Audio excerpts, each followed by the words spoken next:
Hello everyone. आज का हमारा टॉपिक है उदारवाद यानी कि लिबरलिज्म। अब सबसे पहले हम चर्चा करते हैं कि उदारवाद क्या है, यानी कि व्हाट इज लिबरलिज्म। उदारवाद राजनीति का वह सिद्धांत है जो सामंतवाद के पतन के बाद राजनीति को बाजार अर्थव्यवस्था के अनुरूप मोड़ देने के लिए अस्तित्व में आया। शुरू शुरू में इसने व्यक्ति को राजनीति का केंद्र बिंदु मानते हुए व्यक्तिवाद को अपनाया, परंतु बाद में इसने राजनीति में समूहों यानी कि ग्रुप्स की महत्वपूर्ण भूमिका को स्वीकार करते हुए बहुलवाद को अपना लिया।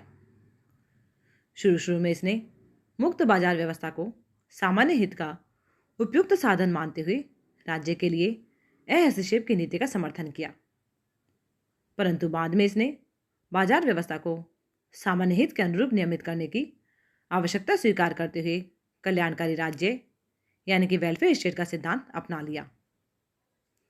देखा जाए तो उदारवाद कोई बंदी बंधाई विचार प्रणाली नहीं है, बल्कि एक बौद्धिक आंदोलन है जो बदलती हुई परिस्थितियों में नई चुनौतियों का सामना करने के लिए नए नए विचारों को अपनाता चला जाता है। उदारवाद आधुनिक युग की प्रभावी विचारधारा है जिसने कि बहुत से राजनीतिक तथा सामाजिक आंदोलनों को प्रेरणा दी। उदारवाद के अंग्रेजी पर्याय लिबरलिज्म की व्युत्पत्ति लैटिन के लिबर शब्द से हुई है, जिसका अर्थ है स्वतंत्रता या आज़ादी। अंग्रेजी में स्वतंत्रता के पर्याय लिबर्टी शब्द की व्युत्पत्ति भी इसी मूल से हुई है। अतः उदारवाद की संकल्पना स्वतंत्रता के विचार के साथ निकटता से जुड़ी है। मूलतः लिबरल विशेषण ऐसे व्यक्ति या ऐसे सिद्धांत के साथ लगाया जाता था जो व्यक्ति की स्वतंत्रता का समर्थन करे, परंतु लिबरल का अर्थ उदार, शालीन, सुसंस्कृत इत्यादि भी है, जो इसे विशेष गरिमा प्रदान करता है। उदारवाद क्या है, इस संबंध में अनेक प्रकार के विचार प्रचलित रहे हैं।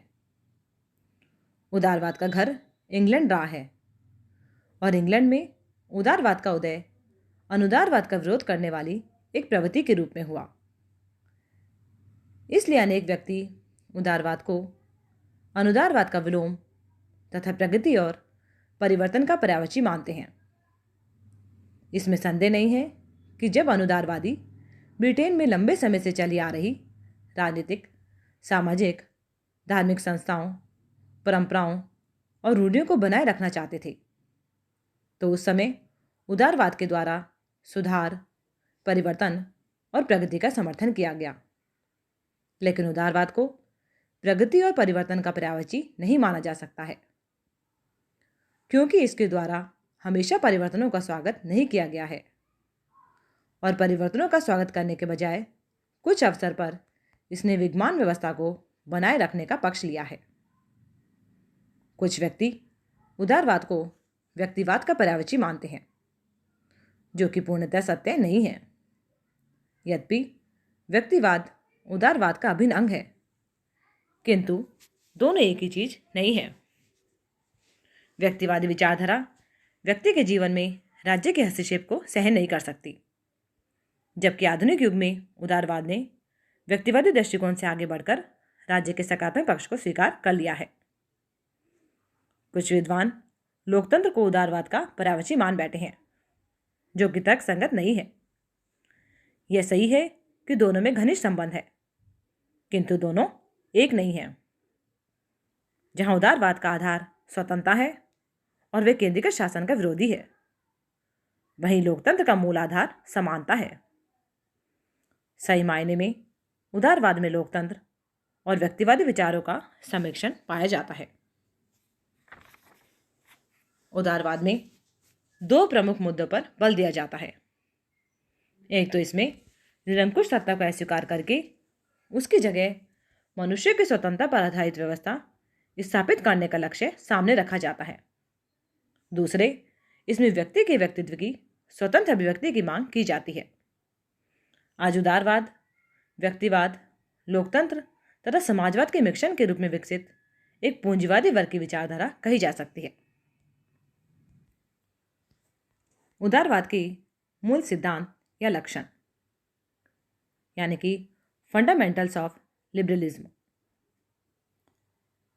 उदारवाद किसी एक युग से और किसी एक सामान्य व्यक्ति से जुड़ी हुई विचारधारा नहीं है। वह तो युग युग तथा अनेक व्यक्तियों के दृष्टिकोणों का परिणाम है। युग और परिस्थिति के अनुसार यह विचारधारा परिवर्तित हुई है। जैसे कि प्रारंभिक उदारवाद वैयक्तिक स्वतंत्रता का समर्थक था, तो आधुनिक उदारवाद लोक कल्याण को अत्यधिक महत्व देता है। उदारवाद के मूल सिद्धांत या लक्षणों पर हम विभिन्न बिंदुओं के माध्यम से क्रमशः चर्चा करेंगे, जिसमें से पहला है मानवीय विवेक में आस्था, यानी कि उदारवादी विचारधारा का सर्वप्रमुख तत्व मानवीय बुद्धि और विवेक में मूलभूत आस्था है। यूरोप के विभिन्न देशों में मध्य युग के अंतर्गत ईसाईयत ने मनुष्य की बुद्धि को कठोर बंधनों में जकड़ रखा था और माना जाता था कि चर्च के अधिकारी, विशेषकर पॉप, शास्त्रों का जो अर्थ बतलाते हैं वही प्रमाणिक है। लेकिन 17वीं और 18वीं सदी में नवजागरण के साथ ही प्रमुख उदारवादी दार्शनिकों ने शास्त्रों का अंधानुकरण करने के स्थान पर स्वयं अपने विवेक के आधार पर सोचना प्रारंभ किया। जॉन लॉक और टॉमस पेन को ऐसे विचारकों में प्रमुख कहा जा सकता है। टॉमस पेन ने तो समस्त रूढ़िवादियों को चुनौती देते हुए कहा कि मेरा अपना मन ही मेरा चर्च है। इस प्रकार से उदारवाद इस बात में विश्वास करता है कि भावना पर विवेक को प्रधानता दी जानी चाहिए। उदारवाद ने इस दृष्टिकोण को अपनाकर स्वतंत्र चिंतन को प्रोत्साहित किया। इस प्रकार से उदारवाद बुद्धि एवं विवेक का समर्थक है तथा भावना एवं विश्वास पर विवेक का अधिकार चाहता है। उदारवादियों के अनुसार किसी भी निर्णय की कसौटी अंधविश्वास या परंपरा नहीं, अपितु बुद्धि है। इसी प्रकार से उदारवाद के लक्षण से संबंधित दूसरा बिंदु है सार्वजनिक कल्याण, यानी कि उदारवाद सार्वजनिक कल्याण की भावना से ओतप्रोत है। यह औद्योगिक क्रांति से उत्पन्न स्थितियों से मानव मात्र का हित चाहकर सब जन सुखाय एवं सब जन हिताय की भावना को बल देता है। यह पूंजीवाद का शत्रु नहीं है, अपितु समस्त व्यक्तियों एवं संपूर्ण समाज का भला चाहता है। इसी प्रकार उदारवाद के मूल सिद्धांत या लक्षण से संबंधित अगला बिंदु है नागरिक स्वतंत्रता, यानी कि उदारवाद नागरिक स्वतंत्रता पर बल देता है तथा वह नागरिक स्वतंत्रता का प्रबल पोषक है। नागरिकों को विधि के द्वारा आवश्यक स्वतंत्रता प्रदान की जानी चाहिए। यह निश्चित विधान एवं विधि की व्यवस्था चाहता है। स्वेच्छाचारी शासन का अंत हो सके तथा व्यक्ति का तीव्र गति से विकास संभव हो सके। इस प्रकार से उदारवादी नागरिक स्वतंत्रता में विश्वास रखते हैं। उदारवाद के लक्षण से संबंधित चौथा बिंदु है व्यक्ति साध्य है और राज्य साधन। जैसे कि उदारवाद का मूल आधार व्यक्ति है और वे व्यक्ति को साध्य मानकर ही आगे बढ़ते हैं। उनके अनुसार व्यक्ति का भौतिक, बौद्धिक तथा आध्यात्मिक कल्याण उसकी रचनात्मक शक्तियों का विकास ही सबसे महत्वपूर्ण चीज है। समाज और राज्य तो साधन मात्र है और उनका महत्व उसी सीमा तक है जहां तक वे इस लक्ष्य की पूर्ति में सहायक होते हैं। उदारवाद व्यक्ति की गरिमा और प्रतिष्ठा को बनाए रखना चाहता है। समाज और राज्य व्यक्ति की प्रगति और उत्थान के साधन हैं। इस विचारधारा के समर्थकों का कहना है कि समाज व्यक्ति की आवश्यकताओं की पूर्ति करता है और सरकार समाज की आवश्यकताओं की पूर्ति के लिए है।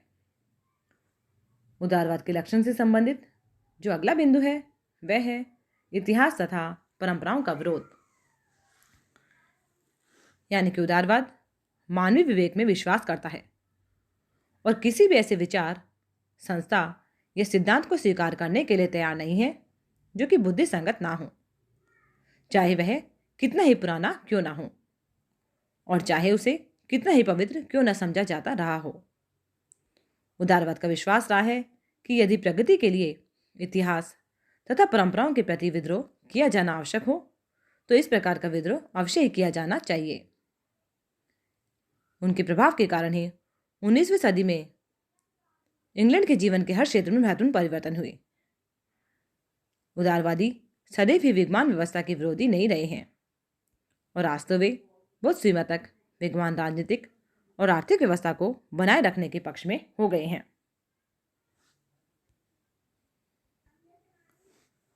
सीमित तथा संवैधानिक शासन की स्थापना। उदारवादी सीमित तथा संवैधानिक शासन में विश्वास करते हैं। उनका दृढ़ मत है कि शासन की शक्ति सीमित हो और वह व्यक्ति के जीवन में एक निश्चित सीमा तक ही हस्तक्षेप कर सकता है, जिससे कि व्यक्तिगत स्वतंत्रता व सामाजिक कल्याण में सामंजस्य स्थापित हो सके। उदारवाद के लक्षण से संबंधित अगला बिंदु है व्यक्ति के प्राकृतिक अधिकारों की धारणा में विश्वास। उदारवादी को विश्वास रहा है कि व्यक्ति के कुछ जन्मजात और अनुलंघनीय अधिकार हैं, जिन्हें कि उनके प्राकृतिक अधिकार कहा जा सकता है। उनका कहना है कि अधिकारों की सृष्टि किसी मानवीय संस्था, समाज या राज्य के द्वारा नहीं की गई है, वरन ये तो इन संस्थाओं के अस्तित्व से पूर्व ही विद्यमान रहे हैं और समाज और राज्य की उत्पत्ति इन अधिकारों की रक्षा के लिए ही हुई है।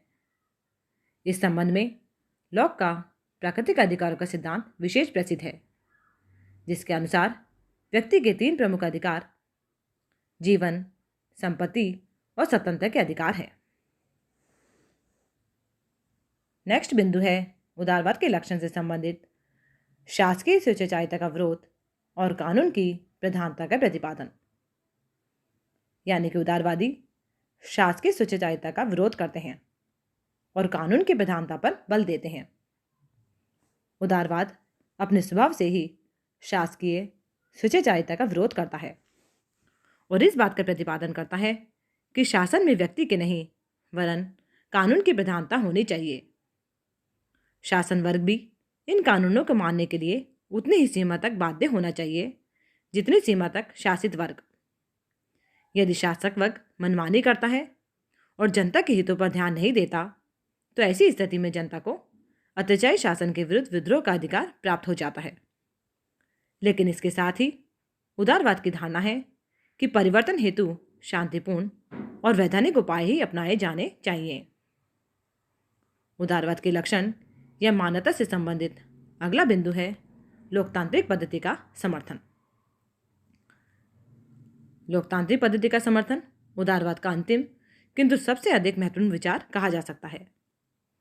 उदारवाद का जन्म ही स्वेच्छाचारी शासन के विरुद्ध प्रतिक्रिया के रूप में हुआ और लोक प्रभुत्व उदारवाद का मूल तत्व है। उदारवादी विचारधारा के अनुसार सभी मनुष्य स्वतंत्र उत्पन्न होते हैं, इसलिए किसी को भी दूसरे पर उनकी सहमति के बिना शासन करने का अधिकार नहीं हो सकता है। वे इस बात पर बल देते हैं कि व्यक्ति के अधिकारों की रक्षा का सर्वोच्च उपाय यही हो सकता है कि शासन की शक्ति स्वयं जनता के हाथों में हो और किसी व्यक्ति अथवा वर्ग विशेष को स्वेच्छाचारी ढंग से शासन करने का अधिकार ना हो।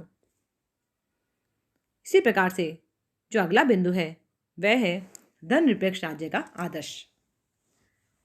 यानी कि उदारवाद धर्मनिरपेक्ष राज्य के आदर्श में विश्वास करता है, जिसके अनुसार राज्य का कोई धर्म नहीं होना चाहिए। राज्य के द्वारा अपने सभी नागरिकों को पूर्ण धार्मिक स्वतंत्रता दी जानी चाहिए और धर्म के आधार पर अपने नागरिकों में किसी प्रकार का पक्षपात नहीं किया जाना चाहिए। मध्यकालीन यूरोप में किसी न किसी एक विशेष धर्म को प्रधानता प्राप्त थी। ऐसी स्थिति में उदारवादियों ने प्रारंभ से ही धार्मिक सहिष्णुता और स्वतंत्रता की आवाज उठाई। जॉन लॉक धार्मिक सहिष्णुता का कट्टर समर्थक था। 18वीं सदी के फ्रेंच दार्शनिकों ने भी चर्च और राज्य को पृथक करने के लिए आंदोलन किया और इस प्रकार के आंदोलन के परिणाम स्वरूप फ्रांसीसी क्रांति के बाद फ्रांस और संयुक्त राज्य अमेरिका में धर्मनिरपेक्ष राज्यों की स्थापना हुई। इसके बाद तो यूरोप के सभी देशों में धर्मनिरपेक्षता की लहर ही आ गई। वस्तुतः धर्मनिरपेक्षता या धर्मनिरपेक्ष राज्य का आदर्श उदारवाद की बहुत बड़ी देन है। उदारवाद की लक्षण से संबंधित जो अगला बिंदु है वह है अंतर्राष्ट्रीय और विश्व शांति में विश्वास। यानी कि उदारवाद अंतर्राष्ट्रीय क्षेत्र में राज्य की निरंकुशता को स्वीकार नहीं करता और विश्व शांति तथा विश्व बंधुत्व के आदर्श का प्रतिपादन करता है। उदारवाद के अनुसार प्रत्येक राष्ट्र की शने शने शांतिपूर्वक प्रगति होनी चाहिए और उसे अन्य राष्ट्रों की वैसी ही प्रगति में सहायता देनी चाहिए। उदारवाद के अनुसार राष्ट्रीय वैमनस्य की भावना को प्रोत्साहित नहीं किया जाना चाहिए और राज्यों के द्वारा अंतर्राष्ट्रीय नैतिकता तथा सामान्य अंतर्राष्ट्रीय नियमों को स्वीकार कर लिया जाना चाहिए।